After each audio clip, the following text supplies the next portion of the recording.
June மாதம் வந்தாச்சு. சிம்ம ராசி என்பர்கள் மேடம், எங்களுக்கு எல்லாரும் ரொம்ப பயமுறுத்திக்கிட்டே இருக்கிறீங்க. எங்களுக்கு அது நடந்துரும் இது நடந்துரும் சொல்றீங்க. கடந்த 2 மாதத்துக்கு முன்னாடி எங்களுக்கு நீங்க சொன்ன மாதிரியே சில விஷயங்கள் நடந்தது. எங்களுக்கு ஜூன் மாதம் எப்படி இருக்கும் அப்படின்ற ஒரு பயம் இருக்கு மேடம் அப்படின்னு சொல்லக்கூடியவர்கள் நிறைய பேர் இருக்கிறாங்க.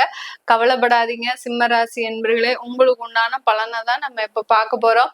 சிம்ம ராசி என்பர்கள் பொதுவா பாத்தீங்கன்னா ரொம்ப திறமைகளில் ஜாம்பவான்களாக இருப்பாங்க. திறமைன்றது இவங்களுக்கு ஒரு அசால்ட்டான காரியம். எதை சொன்னாலும் ஈஸியா செய்வோம். அதுல எங்களுக்கு எந்த ஒரு பிரச்சனையுமே கிடையாது. ஆனா எங்களுக்கு உண்டான ஒரு அங்கீகாரம் அங்க கிடைக்கிறது இல்ல. அதுதான் இவங்களுக்கு உண்டான ஒரு பிரச்சனையாகவே இருக்கும். ரொம்ப எப்பவுமே இந்த சிம்ம ராசி என்பவர்கள் ஒரு அங்கீகாரத்தை எதிர்பார்ப்பவர்கள். நீங்க வருமானம் கொடுக்குறீங்களோ கொடுக்கலையோ, எனக்குன்னு ஒரு அங்கீகாரத்தை கொடுங்க, எனக்குன்னு ஒரு மரியாதையை கொடுங்க, மதிப்பை கொடுங்க. இது எல்லாத்தையுமே ரொம்ப அதிகமாக எதிர்பார்ப்பவர்கள். ஏன்னா சிங்கமாக இருந்தாலும் அந்த எதிர்பார்ப்பு இருக்கதானே செய்யும். காட்டுக்கு ராஜா இல்ல, வீட்டுக்கும் அதே மாதிரி தான் இருப்பாங்க. ஆனா பாத்தீங்கன்னா ரொம்ப அந்த சாதுவான குணம், அந்த சிம்ம ராசிக்கு உண்டான குணம்ன்றது ரொம்ப முரடா இருப்பாங்க. இவர்கள் ரொம்ப அடமண்டா இருப்பாங்க அப்படிலாம் சொல்லவே முடியாது. சிம்ம ராசி என்பவர்கள் ரொம்ப சாதுவா இருப்பாங்க. எப்படி ஒரு வீட்டுல ஒரு வளர்ப்பு பூனை எப்படி இருக்கும், அப்படியே நம்மளை சுத்தி சுத்தி வரும், ஒரு பாசத்திற்காக ஏங்கும். அந்த வளர்ப்பு பிராணிகள் எப்படி இருக்குமோ அதே மாதிரிதான் இந்த சிம்ம ராசி என்பர்கள். அவர்களினுடைய குடும்பம் தான் அவங்களுக்கு ஒரு உலகமே. அந்த குடும்பத்தை விட்டு கொஞ்ச நேரம் அங்க இங்கேயும் நகல மாட்டாங்க. அந்த குடும்பத்திற்கு ஏதாவதுன்னா பாத்தீங்கன்னா இவர்கள் மாதிரி வெகுண்டு எழக்கூடிய ஒரு நபர்கள் வேற யாருமே இருக்க மாட்டாங்க. அந்த அளவிற்கு அந்த குடும்பத்தினுடைய ஒரு பாசத்தினுடைய கட்டுப்பாட்டுலதான் இந்த சிம்ம ராசி என்பர்கள் இருப்பாங்க. ஆனா அதே சிம்ம ராசி என்பர்கள் தான் கடந்த ஒரு 6 மாதத்திற்கு மேலாக பாத்தீங்கன்னா தேவையில்லாத ஒரு பாதையில எல்லாம் பயணிச்சது. தேவையில்லாத சகவாசம், தேவையில்லாத ஒரு நண்பர்கள் கூட்டத்தினால கெட்டு போன ஒரே நபர்கள் நம்ம சிம்ம ராசி என்பர்கள் தான். ஏன்னா கூட இருக்கிற நண்பர்கள் கூட நீங்க அப்படி, நீ அப்படி, நீ இப்படி அப்படின்னு அவர்களை ஒரு மாதிரி மிஸ்மரிசம் பண்ணி இவர்களினுடைய வருமானத்தை கரைத்த நபர்களும் இந்த சிம்ம ராசிக்கு உண்டான அந்த நண்பர்கள் தான். அவர்களை நம்பி ஏமாந்தவர்களும் சிம்ம ராசி என்பர்கள் தான். சில பேர் எப்படி ஏமாந்திருப்பாங்க அப்படின்னு கேட்டீங்கன்னா, ஒரு கூட்டு தொழில் செய்யறேன். ஏன்னா இவர்களுக்கு ஒரு தான் கீழே ஒரு 4 பேர் இருக்கணும், ஒரு படைசூழ இருக்கிறது தான் இவர்களுக்கு எப்போதுமே பிடிக்கும். எப்படி சிங்கம்னா அவங்களுக்கு கீழே, சிம்மம்னா எப்படின்னா அவங்களுக்கு கீழே ஒரு ராஜாவா இவர்கள் இருப்பாங்க, அவர்களுக்கு கீழே ஒரு 4 பேர் பணி செய்யணும். இதை எப்போதுமே நான் எதிர்பார்த்துக்கிட்டே இருப்பாங்க இல்லையா? அந்த மாதிரிதான் அந்த கூட்டு தொழில எல்லாம் ரொம்ப விருப்பம் இவர்களுக்கு அதிகமாக இருக்கும். அப்படி இருக்கக்கூடிய இந்த சிம்ம ராசி என்பர்கள் அந்த பார்ட்னர்ஷிப் மூலமாக அதிகமான லட்சத்தை ஏமாந்தவர்களும் நம்ம சிம்ம ராசி என்பர்கள் தான்.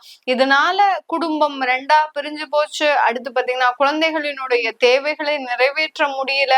இன்னைக்கு நேரத்துக்கு எதுவுமே இல்லாத ஒரு சூழ்நிலை, ஒரு தனி மரமாக எப்படி ஒரு ராஜாவாக இருந்த அந்த சிம்ம ராசி என்பர்கள் தனிக்காட்டு, அதாவது ஒரு தனிமரமாக இருக்கக்கூடிய ஒரு சூழ்நிலைக்கு தான் ஆளாகி இருக்கிறாங்க. இது எல்லாமே இந்த ஜூன் மாதம் எங்களுக்கு எப்படி மேடம் இருக்கும்?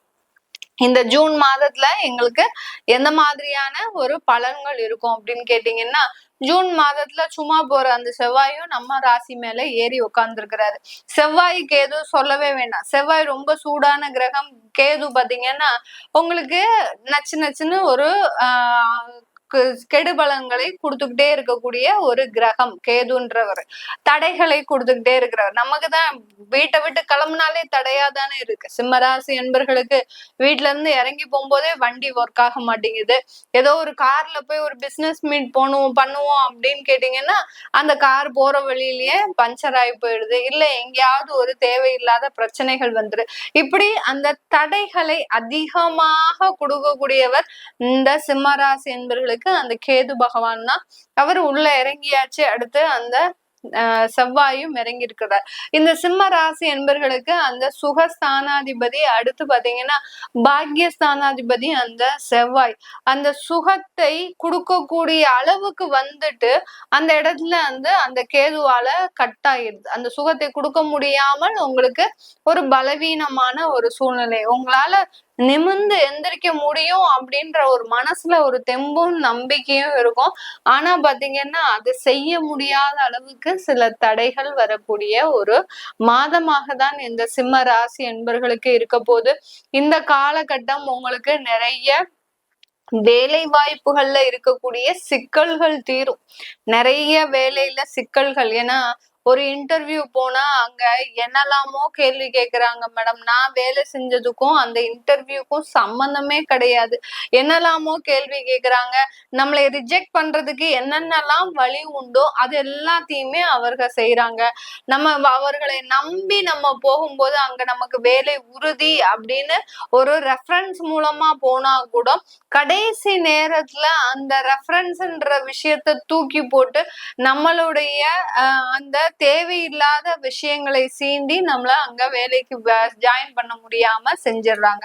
இப்படி எல்லாம் வேலையில பலவிதமான சிக்கல்கள் இந்த சிம்ம ராசி என்பர்களுக்கு இது எல்லாமே நிவர்த்தி ஆகக்கூடிய ஒரு நேரம் தான். இந்த நிவர்த்தின்றது பாத்தீங்கன்னா உங்களுக்கு இடம் மாற்றம் அதிகமா இருக்கும். அந்த வேலைக்காக நீங்க வெளியூர் செல்றது, குடும்பத்தை பிரிஞ்சு வெளியூருக்கு போறது, இதெல்லாமே இருக்கக்கூடிய ஒரு நேரமாக இருக்கும். தைரியமா போங்க, துணிச்சலா சில விஷயங்களை செய்யுங்க. ஏன்னா 8ஆம் இடத்துல அந்த சனி பகவான் இருக்கிறதுனால ஒரு துணிச்சலான சில அசால்ட்டான ஒரு தைரியம் தான் உங்களுக்கு மிகப்பெரிய அளவுக்கு மாற்றங்களை கொடுக்கும். ஏதாவது ஒரு வேலை வாய்ப்பு கிடைக்குது வெளிநாட்டுலயோ இல்ல வெளியூர்லயோ கிடைக்குது அப்படின்னா குடும்பத்திற்காக பார்க்காதீங்க. இப்போதைக்கு இப்போ ஒரு 1.5 வருடங்களுக்கு குடும்பத்தை மறந்து நீங்க வெளிநாட்டுல இருந்தாதான் கண்டிப்பாக உங்களுக்கு ஒரு சில மாற்றங்கள் வரும். சிம்ம ராசி என்பர்களுக்கு, சிம்ம ராசி என்பர்கள் பிரிந்த தம்பதிகள், பிரிந்த ஒரு கணவன் மனைவி, இதெல்லாம் நமக்கு மீண்டும் சேர்றதுக்கு உண்டான வாய்ப்புகள் இருக்கா அப்படின்னு கேட்டீங்கன்னா அதுல எல்லாம் கொஞ்சம் வாய்ப்புகள் எல்லாம் கம்மி தான். ஆனாலும் பாத்தீங்கன்னா குடும்பஸ்தானத்துக்கு உண்டான அதிபதி அந்த புதனாகப்பட்டவர் அந்த கடகராசி வரைக்கும் இந்த மாதம் பயிற்சியாகி வர்றார். மேஷ ராசியிலிருந்து உங்களுடைய 9ஆம் இடத்துல இருந்து உங்களுடைய 12ஆம் இடம் வரைக்கும் பயிற்சியாகி வர்றார். அதனால குடும்பத்துல ஒரு முன்னேற்றங்கள் இருக்கும். எப்படியாவது நம்ம சேர்ந்துடணும் அப்படின்ற ஒரு விஷயத்துல ஒரு முனைப்போட இருப்பீங்க. அதுல சில தடங்கல்கள் எல்லாமே இருக்கும். இது இன்னும் ஒரு 3 மாதம் கழிச்சுதான் சேர்றதுக்கு உண்டான ஒரு வாய்ப்புகள் இருக்கு. ஜூன் மாதம் கிடையாது. இந்த காலகட்டம் இந்த சிம்ம ராசி அன்பர்களுக்கு பாத்தீங்கன்னா உங்களுக்கு நிறைய ஒரு செலவுகள் ஏற்படக்கூடிய ஒரு நேரம். ஏதாவது ஒரு மெடிக்கல் இஷ்யூஸ் வரும். திடீர்னு இருந்தாப்புல எங்கேயாவது போய் கீழே விழுந்து ஒரு சின்னதா ஒரு சுண்டு விரல்ல தான் காயம் பட்டிருக்கும். அதுவே பாத்தீங்கன்னா ஒரு சீரியஸ் இஷ்யூவா போயிடும். எங்கேயோ இருந்து ஏதாவது ஒரு தேவையில்லாத பிரச்சனைகளை நீங்க விலைக்கு வாங்கி வந்துகிட்டே இருப்பீங்க. அந்த அளவுக்கு மெடிக்கல் இஷ்யூஸ் இந்த காலகட்டம் இந்த சிம்ம ராசி என்பர்களுக்கு அதிகப்படியாக இருக்கக்கூடிய ஒரு நேரம். ஏன்னா செவ்வாய் கேது உங்க ராசியில இருக்கிறாரு. அடுத்து பாத்தீங்கன்னா அந்த செவ்வாய் ஆகப்பட்டவர் அந்த ராகு பகவானை பார்க்கிறார் 7ஆம் பார்வையாக, சனி பகவானை பார்க்கிறார் 8ஆம் பார்வையாக. இதனால உங்களுக்கு அந்த மெடிக்கல் இஷ்யூஸ்ன்றது அதிகப்படியாக வரக்கூடிய ஒரு நேரம். வயதானவர்கள் இருக்கிறீங்க அப்படின்னா இந்த காலகட்டம் கொஞ்சம் உயிருக்கு சில ஆபத்துகள் வரக்கூடிய ஒரு நேரமாக இருக்கும். கண்டம்ன்றது கண்டிப்பாக இந்த காலகட்டம் இருக்கக்கூடிய ஒரு நேரமாக இருக்கும். இதற்காக ஏதாவது யாரும் பயந்து எதுவுமே செய்யாதீங்க. மேக்சிமம் கால பைரவர் வழிபாடு பண்ணிக்கிட்டே இருங்க. டெய்லி முடிஞ்சா கால பைரவர் வழிபாடு பண்ணுங்க.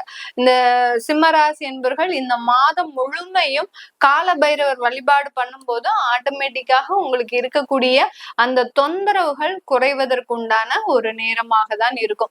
இது எல்லாமே நம்ம கோச்சார நிலவரப்படி பலன்களை கணிச்சு சொல்லியிருக்கிறோம். உங்களுடைய தசாபுத்தி பலன்கள், சுயஜாதக பலன்களை பார்க்கணும் விருப்பப்படுறவங்க கீழே இருக்கிற நம்பருக்கு வாட்ஸ்அப்ல அப்பாயின்மெண்ட் வாங்கிக்கலாம். டைரக்ட் கன்சல்டேஷன் கிடையாது. Phone online video conference consultation இருக்கு. உங்களுடைய குழந்தைகளுக்கு ஜாதகம் எழுதணும், நியூமராலஜி படி பெயர் வைக்கணும், தொழில் ஸ்தாபனங்களுக்கு பெயர் வைக்கணும் அப்படின்னு நினைக்கிறவங்களும் கீழே இருக்கிற நம்பருக்கு வாட்ஸ்அப்ல அப்பாயின்மெண்ட் வாங்கிக்கிட்டு நீங்க என்கிட்ட கன்சல்ட் பண்ணிக்கலாம். உங்களிடமிருந்து விடைபெறுவது உங்கள் ஆஸ்ட்ரோ பூர்ணா. நன்றி, வணக்கம்.